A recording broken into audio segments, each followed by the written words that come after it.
Hello, everybody, and welcome to this fourth season of Finding Your Voice.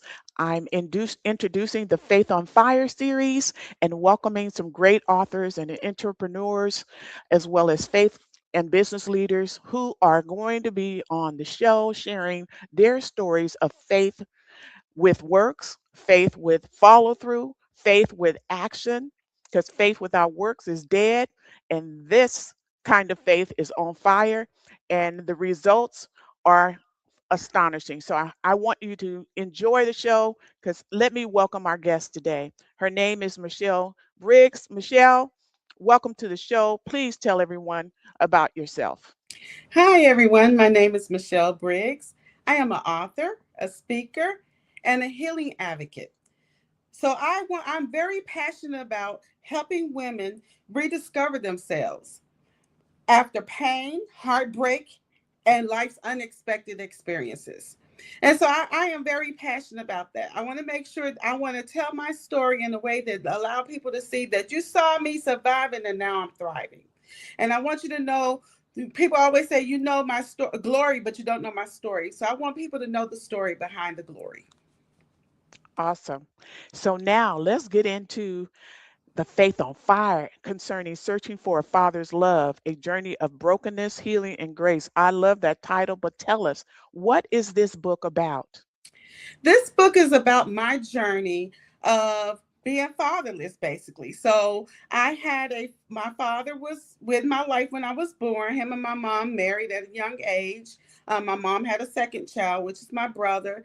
And I remember my father not really being in the home with us. He was in and out. And so one day he told us he was coming to pick us up. And so mom got us all ready and dressed and set us on the porch. And while sitting on that porch waiting on him to come, he never came. Oh, And wow. so that was the beginning. That's the first story. That's the first chapter of my book, Waiting on the Porch. And so that Wow. talks about that beginning of missing and searching for that father's love. And so throughout my life, I have always longed for the love of my father. I always longed for it. It carried over into relationships. I Uh always huh. wanted to be with older men, or Hmm.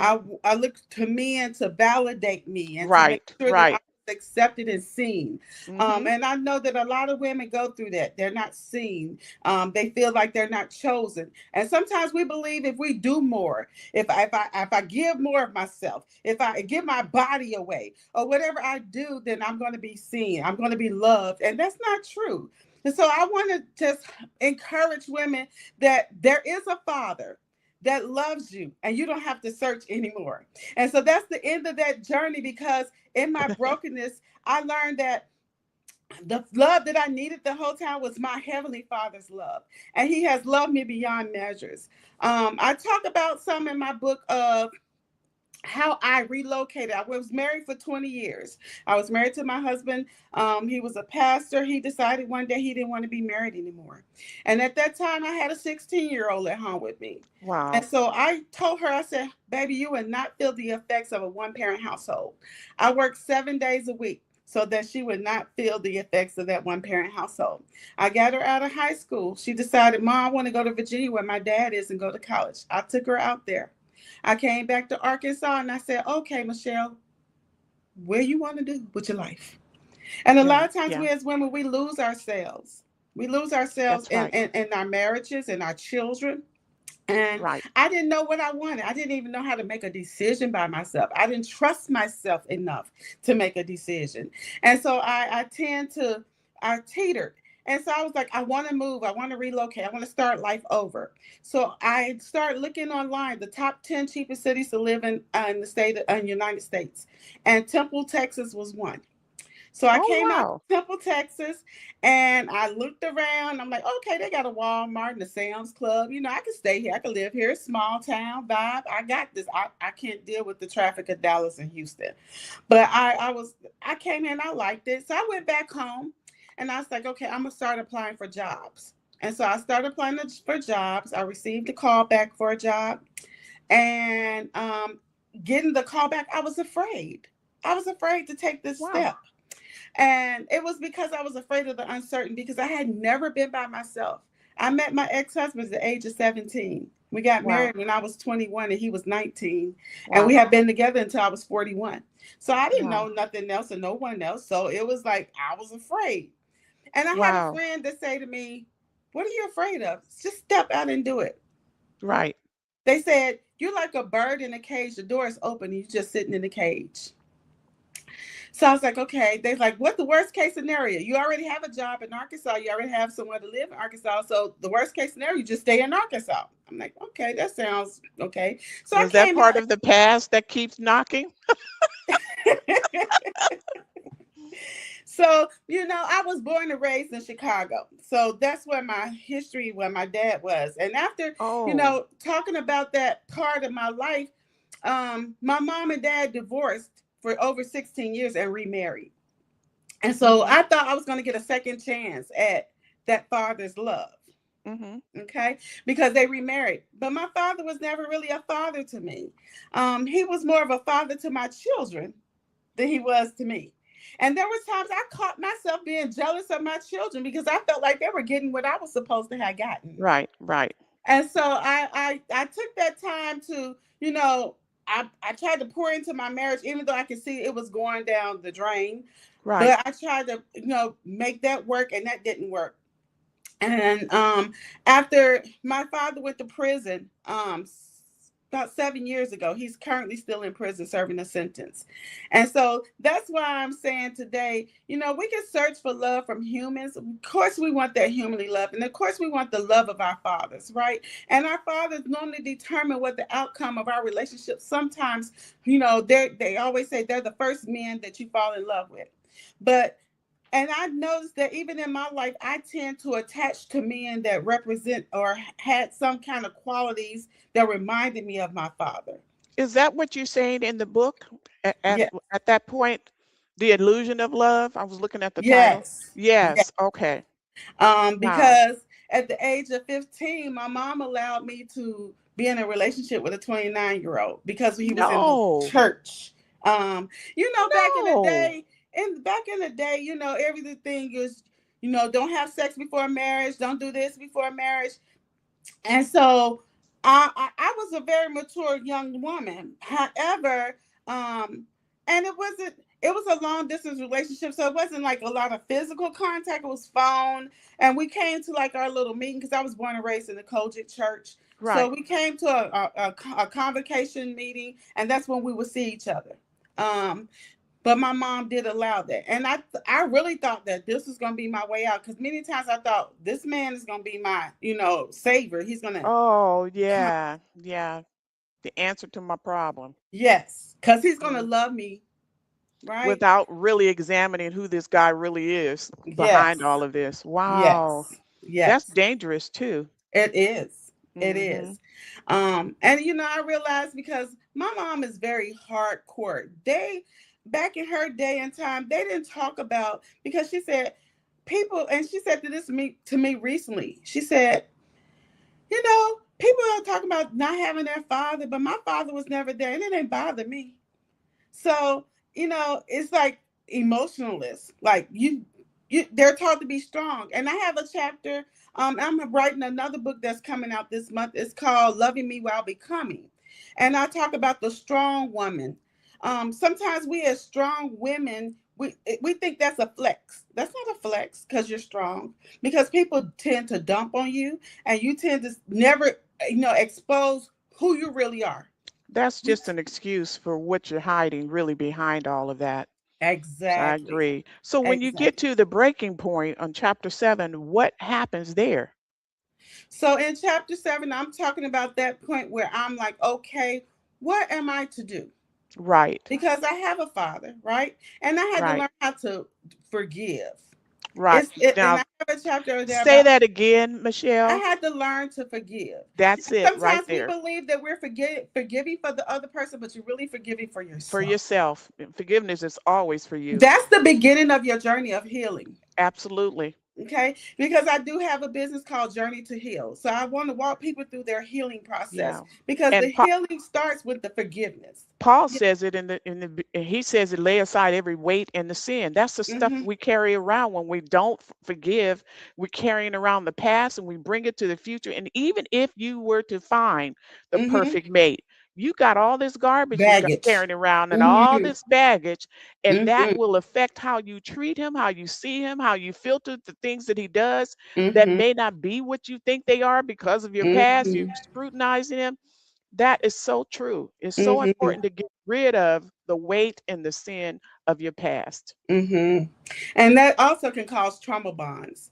And Yes, I can relate to that too because after moving to Texas and we had the pandemic, I ended up dating a man and allowing him to move in with me to later find out he was on crack.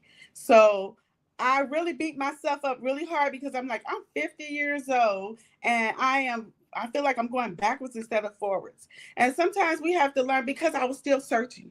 I we was still don't we searching. don't look for the characteristics. That's That's it. what We we don't just talked examine. about that. And I Yes. was thinking, I was having a conversation with another person that came on, and we were talking about the importance of using the right tools. I said we can't look at finding a mate based on how we looked at them in high school. We would Mhm. Google eyes. Oh, he's so cute. Oh, he's so. Oh, and he likes me. That is high school. Mhm. Going into a relationship is really almost similar to what you do when you're going into business. Mhm. If you and I are going to partner, I'm going to examine your business and make sure it does everything you say it can do. I'm Mhm. going to look at even your finances, financials, if that's something you have to bring to the table. I'm Mhm. going to examine it very quickly before we sign a contract to collaborate together. Mhm. It's the same in relationships. The only difference is we're looking for the qualities of that person. And first of all, does he know God? Can he do more Exactly. than DM you? Can he pray? Yes. We don't look for the qualities of the man at all. We Mhm. just look at, oh, I found me somebody. I better hurry up and let him come in. But it's so important what you're saying, Michelle, that we just don't do our diligence anymore. At least we were taught that back in my day in the 50s and 60s. We were taught that. So when Right. I met my husband in high school, 16-year-olds in the 50s and 60s were like 20-year-olds today. We were Mhm. well groomed and prepared just from what we took in school, from banking classes on how to manage your money and save to Mhm. managing a household, how to buy groceries, how to bargain, how all of that was taught in high school. We could leave high school and start our lives if we chose to, Right. but we've just not prepared and we just don't have. And what I'm finding is we've lost the tools that we were given to know Mhm. how to really scrutinize a person to see if they're even a potential mate. Because Mhm. if he can't do nothing but DM and text and he doesn't know how to pray, he don't know how to talk to God, that's the first thing you want to look at.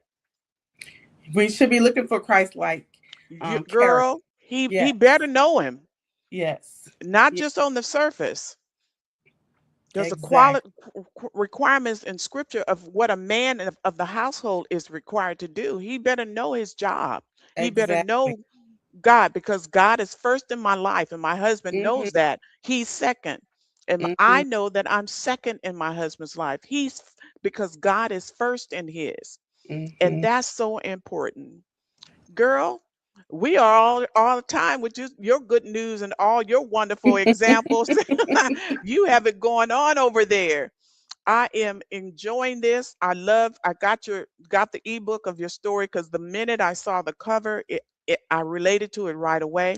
The only difference is I leaned more toward my mother. My Oh. mother was a strong example for me because Mhm. she didn't fret and fry it and cry because my dad decided to walk away and create two more families after us. What Mhm. she did was, Lord, I can't stay on no assistance because that won't help me. Raising Mhm. 7 kids by herself, she went off and got her a job working and asked the local grocer Mhm. who a grocery store was owned by her family. She went to the owner and said, "Look, can you train me to be a grocery checker? I'll train for free and work for you for free." He said, "No, you're not going to work for me for free. I Oh. will pay you while we're training you." and training. And that's what she began to do, and eventually began working for a major grocery chain and retired 25 years later. But my mom hustled, bought her own home. By the time I got to high school, I think I was in elementary preparing to go to junior high when my dad left. By the time I got to high school, my mom bought her own home. So I had a good, strong example for me. Mhm. I didn't focus what my dad did. I Mhm. didn't focus on that at all. Yes, I missed him and watched him grow other families, but by the time I graduated, 2 years later, I was walking down the aisle with my husband at Okay. 20. And so Okay. it's important for us to know just the training I got and the classes I had at our church who prepared Mhm. you Mhm. not only with the husband to be prayerless, but also helped you to understand what your responsibilities Your were. role. Mhm. I knew when my husband met me in 10th grade, watched my goal. My goal was to get great grades, graduate, get my job. So I didn't have to be on my mother's payroll anymore.